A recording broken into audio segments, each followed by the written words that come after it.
Sudarshan sir, എനിക്കങ്ങനെ വലിയ വലിയ കാര്യങ്ങളൊന്നും സംസാരിച്ചിട്ട് ശീലമില്ല. എന്റെ ഒരു പേഴ്സണാലിറ്റിക്ക് അത് മാച്ച് ആവത്തുമില്ല. തെറ്റായിട്ട് ഇതിന് പറയാൻ ക്ഷമിച്ചേക്കണം. അതായത് ഈ ജന്മം നൽകാനുള്ള ശക്തി രണ്ടു പേർക്കേ ഉള്ളൂ. ഒന്ന് ഭൂമിക്ക്, മറ്റൊന്ന് സ്ത്രീക്ക്. അവരോട് ഈ വീരവാദം എന്തിനാണ് സാറേ? ജസ്റ്റ് സറണ്ടർ ചെയ്യുന്നതാണ് സാർ നല്ലത്. അമൂല്യ, വാട്ട്സ് ഹാപ്പനിങ്? അങ്ങനെ എല്ലാ സാറിന്റെ ഉദ്ദേശങ്ങളും എന്നിൽ 3 ഓപ്ഷൻസ്. ഒന്ന്, നിങ്ങളുടെ ആൾക്കാരെ തല്ലി ഞാൻ നിങ്ങളെ കൺട്രോൾ ചെയ്യണം. 2, നിങ്ങളെ തല്ലി ഞാൻ നിങ്ങളെ കൺട്രോൾ ചെയ്യണം.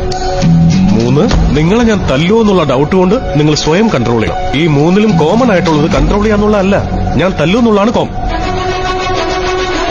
മോശമായിക്കോട്ടെ നല്ലതായിക്കോട്ടെ, നമ്മളൊരു ഓഫർ കൊടുക്കുമ്പോ അത് കേൾക്കുന്നവര് അയ്യേ നമുക്കിത് വേണ്ടേന്ന് പറയുകയാണെങ്കിൽ അതിന്റെ അർത്ഥം നോന്ന് തന്നെ. അതുപോലെ അതിപ്രധാനപ്പെട്ടത്, വളരെ ഇമ്പോർട്ടന്റ് എന്താണെന്ന് വെച്ചാൽ, ഒരു സ്ത്രീ ഒരാളോട് നോ പറഞ്ഞു കഴിഞ്ഞാൽ അതിന്റെ അർത്ഥം അത് ശരിക്കും നോന്നാ.